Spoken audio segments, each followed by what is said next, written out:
Jo el que mirarem de fer superat aquest problema tecnològic, ens supera, és explicar les guies. Les heu vist, jo penso que és la part fonamental de la sessió, les dues guies és el que més us ajudarà.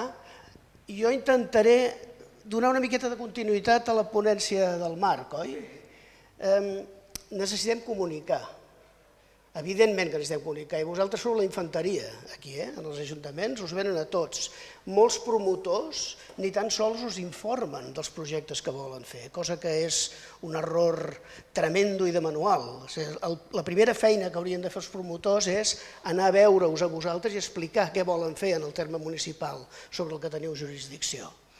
I segon, vosaltres com a infanteria, jo crec que hauríeu d'ajudar, també amb el suport de la Generalitat també té aquesta obligació, hauríeu d'ajudar a tenir imatges d'aquest estil. Què fan tots aquests? Mirant, oi? Aquí, miren.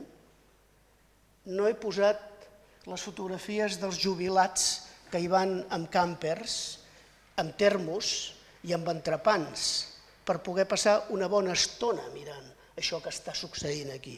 I què és el que està succeint aquí?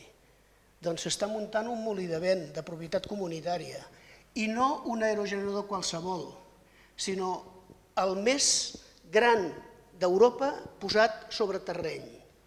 Un aerogenerador de 15 megawatts. Ara ja l'han superat, perquè ara ja n'hi ha un de 20,5 muntat a Europa. I estem parlant de fa un any. Aquest aerogenerador es va posar en servei al maig del 2024. 15 megawatts a Copenhague, a Jutlàndia. Quina característica té interessant aquest aerogenerador? Que no és propietat de cap gran corporació. El que el fabrica sí, que és la Vestas, és el primer fabricant mundial d'aerogeneradors. Però els propietaris són 2.800 veïns d'un petit poblet de Jutlàndia. Lemvik es diu aquest poblet. I el senyor que porta el tema és aquest individu amb l'aerogenerador ja muntat. 2.800 veïns que van recollir 22 milions d'euros per poder pagar aquesta màquina a les seves obres. Però és que se'n van interessar 7.800 de veïns. És a dir, 3 vegades més. Vol dir que en el futur probablement en veurem 2 més d'aerogeneradors d'aquests aquí, a Dinamarca. Jo us vull explicar-vos un parell de casos d'èxit. Aquest és un, i aquest és un que s'intenta a Catalunya reproduir amb moltes més dificultats de la que s'estan trobant els danesos del nord, diguem-ne, i que s'intenta reproduir a la ciutat de Barcelona, precisament. No és el millor lloc del país per posar un molí de vent, perquè la productivitat, la producció és molt baixa, però sí que té un component pedagògic enorme i molt necessari pels catalans. I el segon exemple que us vull posar, i després entraré en un tercer argument contundent per afavorir la transició energètica, que és l'economia, els diners, les compensacions, els impostos, la col·laboració voluntària de les empreses en els municipis, directament en els municipis. Però abans passem per les illes Shetland, al nord d'Escòcia. Al nord d'Escòcia es presenta una companyia que es diu SSE, que treballa també a Catalunya, perquè va adquirir la cartera de renovables de la promotora Siemens Gamesa, i aquesta companyia escocesa se'n va a la Shetland i els diu: us posaré 150 aerogeneradors. Les Shetland funcionen amb 18 ajuntaments, tenen les illes Shetland, 18. I l'empresa aquesta escocesa els diu: us posaré 150 aerogeneradors, però només a 4 municipis de la Shetland. I per tant vaig a parlar amb els 4 municipis. I el Consell d'Alcaldes de la Shetland diu: no, tu no vas a parlar amb els 4 municipis, tu parlaràs amb el Consell d'Alcaldes de la Shetland. I si no ens posem d'acord nosaltres, si nosaltres no et diem que sí, i si tu no atens a les nostres condicions, no en faràs ni un dels 150. N'han acabat fent 150 menys 24, de 4,3 megawatts cadascun, però negociant amb els alcaldes de la Shetland, amb el Consell d'Alcaldes. Han posat aerogeneradors a 4 municipis, però l'impacte econòmic d'aquesta bestial implantació eòlica de quasi 500 megawatts està repartida entre els 18. Tothom cobra. Totes les Shetland cobren. Qui ho ha fet, això? Això qui ho ha fet ha sigut el Consell d'Alcaldes de la Shetland, que ha negociat com a col·lectiu amb força, amb un fons de beneficis comunitari, que li diuen ells, professionalitzat, amb un CEO que sap de què parla, un CEO com el que podem tenir un president i un CEO a l'energètica, un professional que sap de què parla i que coneix el negoci eòlic. I han discutit de tu a tu. I al final, doncs, aquesta companyia potent escocesa ha acabat pagant 400.000 euros cada any des de l'entrada del projecte fins que ha començat, a 400.000 lliures esterlines, no euros, cada any, des de l'entrada del projecte fins que s'ha començat a construir, que va ser el maig de l'any 24, i a partir que es posa en marxa aquest projecte, 2,2 milions de lliures esterlines cada any que doten, a banda dels impostos, etc., òbviament, que doten aquest fons comunitari de la Shetland que ara els habitants de la Shetland estan veient de quina manera hem d'invertir tot això que ens cau damunt i que servirà no per subministrar només a la Shetland, perquè es produeix moltíssima més energia elèctrica que la que poden consumir aquestes illes, sinó per subministrar l'Escòcia continental a través d'aquesta estació de corrent continu.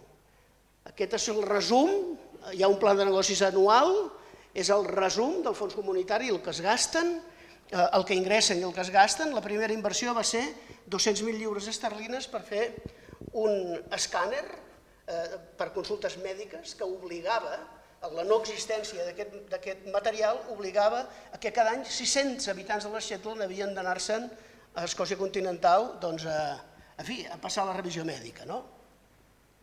Per tant, negociar de tu a tu, professionalment, amb persones capacitades que poden negociar amb els promotors i explicar, això és molt important, explicar els beneficis econòmics, tangibles per a la ciutadania d'aquestes intervencions. A Catalunya no és un no a tot. Això ho has citat tu abans, no sé qui l'ha dit la pancarta, tu l'has dit la pancarta. Aquesta pancarta l'han posat a Castelldans i l'han posat al costat d'una pancarta que en teoria moltes vegades es fa servir per anar contra les renovables. Salvem la pagesia. De què? De les plantes fotovoltaiques, dels molins de vent? No, no és així. Això hem de ser capaços de fer-ho compatible i l'alcalde de Castelldans ho fa compatible perquè reclama la instal·lació de 4 projectes de generació massiva. És una paraula que no hem de tenir por de dir, perquè necessitem generar massivament. Ara estem generant massivament electricitat nuclear a Catalunya, que no ho veieu. 22.000 gigawatts hora cada any. Generació massiva a 3 reactors nuclears que no estan bastant lluny d'aquí. La transició energètica el que significa és generar massivament electricitat autòctona, neta i renovable. I això és el que volem i hem de defensar. I això no es fa només en plantes solars fotovoltaiques com la de Salses de 800 quilowatts. Això es fa en plantes com aquestes d'aquí, que són 4 de 50. Que, per cert, 3 d'elles pràcticament estan perdudes, a no ser que passi algun miracle, Francesc. Però tenim un alcalde que les vol, no solament un, són 3 alcaldes els que les volen, i per tant hem d'intentar donar-li suport i veure de quina manera podem salvar aquest obstacle que és la caducitat dels permisos d'explotació, perquè la Generalitat ha trigat massa temps a tramitar aquests projectes. Aquest és el nostre full de ruta. El somni humit dels decreixementistes. Per què? Perquè anem a reduir el consum, l'utilització de l'energia a Catalunya a la meitat d'ara a l'any 50, a la meitat de 300 terawatts hora a menys de 150. Tot el món decreixementista hauria d'estar recolzant amb potència la transició energètica a Catalunya. I per què? I què farem? I vull fer el matís entre ús i consum. Deixarem de consumir matèries primeres per proveir-nos d'electricitat. Deixarem de cremar urani, deixarem de cremar gas, deixarem de cremar carbó, el poquet que podíem cremar, deixarem de cremar petroli per utilitzar els recursos naturals propis de Catalunya. Electricitat autòctona, per mi més important fins i tot que renovable. Autòctona, neta, renovable, inesgotable. I així estem, en aquests moments, hem de multiplicar per 3 el que tenim en renovables avui, per 3 l'any 2030, per 8 i per 12. I si ho veiem pel Penedès, per l'Alt Penedès, on tenim 41 megawatts renovables, si fem l'anàlisi de què necessita l'Alt Penedès per autosubministrar-se, no es tracta d'autosubministrar-se, no, perquè cadascú ha de fer el màxim que pugui, en el meu criteri, el màxim que pugui. I n'hi haurà, com les Shetland, que el que poden és 20 vegades el que necessiten. I per tant, els de les Shetland subministraran a Escòcia. Doncs la Terra Alta i la Ribera d'Ebre i l'Alt Empordà, encara que encara no ho sàpiguen ells, potser ara, han de subministrar als seus compatriotes de Catalunya. Perquè poden fer més que podem fer el Penedès. Però el Penedès, que té 41 megawatts de capacitat ara, necessitarà fer bastant més que això. I si ho fa, i no solament l'Alt Penedès, sinó la resta del país, tindrem unes compensacions extraordinàries per la via fiscal cap als ajuntaments i també per una possible, potencial, que s'haurà d'estudiar perquè no trenqui els comptes d'explotació de les empreses, una col·laboració voluntària. S'ha implantat a Alemanya, li diuen bonus climàtic, i l'ha implantat l'empresa més gran d'Europa, energètica, que és la RWE. I des del gener del 2023, la RWE voluntàriament dota tots els ajuntaments on té instal·lats instal·lacions d'energies renovables, eòlica o solar fotovoltaica, amb 0,2 cèntims d'euro per quilowatt hora. 0,2 cèntims d'euro per quilowatt hora. Això per un parc eòlic de 50 megawatts que treballi amb un bon emplaçament de 3.000 hores equivalent anual són 300.000 euros per un ajuntament. No es pot traslladar, insisteixo, directament d'Alemanya a Catalunya. No. S'ha de veure com afecta els comptes d'explotació de les empreses. Però aquesta és una bona idea que ajudaria a que l'any 2050 la transferència de rendes als ajuntaments per ICIO, BICE, IE i bonus climàtic arribessin a 17.000 milions d'euros. Què? Sí o no? És interessant. La transició energètica és una gran oportunitat econòmica pel món local i s'ha d'explicar en el món local. I vosaltres ho heu d'explicar als ciutadans que venen amb la pancarta a dir que no a la instal·lació solar fotovoltaica. I també en el promotor. Li dic, escolta'm, sí, però bonus climàtic. De 0,2 o de 0,1 o de 0,05. S'ha de veure tot això. El mateix els propietaris de terrenys. És una transferència de renda al país, també això, que es pot, evidentment, repartir. Molts d'aquests terrenys poden ser propietat municipal, com és el cas a Tivissa, per exemple, a la Ribera d'Ebre. I aleshores serien transferències de renda directament als ajuntaments. 5.169 milions d'euros fins l'any 2080. Perquè, clar, la transició energètica estem construint instal·lacions des del 2021, que havíem d'haver començat i no ho hem fet, fins al 2050. Però és que les que es posin en marxa l'any 2050 funcionaran fins al 2080 i per tant generaran electricitat i renda fins al 2080. I les que se posin en marxa el 2021, el 2050 les podem repotenciar, com el parc eòlic de Trucafort, com el parc eòlic de PBS a l'Ebre, repotenciar-les.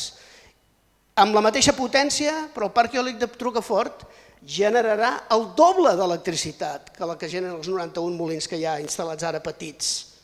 El doble, amb la qual cosa el bonus climàtic serà el doble. Hem de poder-ho explicar, tot això. I ocupació, si només treballem fins l'any 2050, cada any, jo poso aquí del 25 al 30 perquè del 21 al 24 no hem fet res del que havíem de fer, perquè s'ha dit abans, 1.000 megawatts eòlics, 1.000 megawatts solars fotovoltaics cada any. Doncs hem fet, sumant fotovoltaics i eòlics, i de l'any 21 al 24 n'hem fet 268. I n'havíem de fer 21, 22, 23, 24, 4, 8.000 o 1.000. N'hem fet 268 en 4 anys. Per tant, hem de començar de nou, 2025-2030. Això són 4.171 llocs de treball en la construcció any. Vol dir que durant el període fins a l'any 2030 tindrem a Catalunya 4.171 persones ocupades l'any 25, l'any 26, l'any 27, l'any 28 i l'any 29 i el 30 construint aquestes instal·lacions.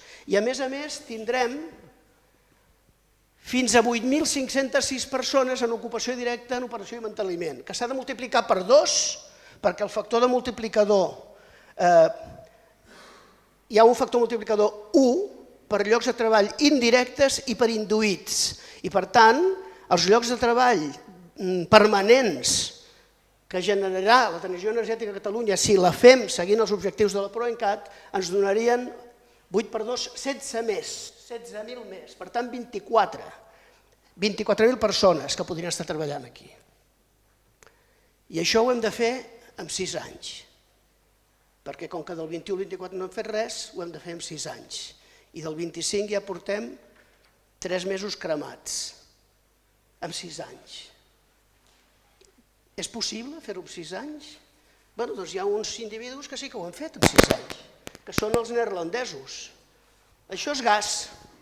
El lila és gas. El quadrat són importacions, els quadradets són importacions. El vermell és energia nuclear i això són energies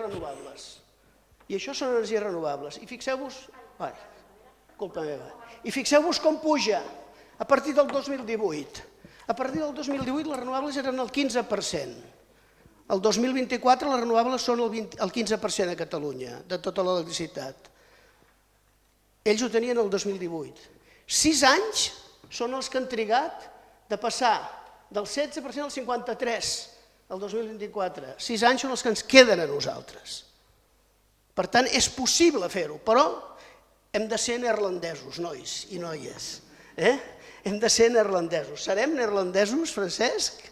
Santi, podem ser neerlandesos els catalans? Havíem de ser danesos, ara baixem una miqueta més cap al sud a veure si podem ser neerlandesos. Si podem ser neerlandesos ho farem. O sigui, possible ho és. Això és el que ha anat passant en aquests anys per arribar aquí. I aleshores comunicació. Necessitem comunicació i el primer que hem de fer és combatre el NIMBY. No es pot acceptar el NIMBY. Sabeu tots el que vol dir el NIMBY. Al pati de casa meva, no, doncs sí, al pati de casa meva sí. Però s'ha d'explicar per què. S'ha d'explicar per què. Una part de l'explicació és econòmica, que és la que hem vist. Missioners de la transició energètica, necessitem un estol de missioners de la transició energètica. El Santi ho està fent de meravella. I tu també, molt bé.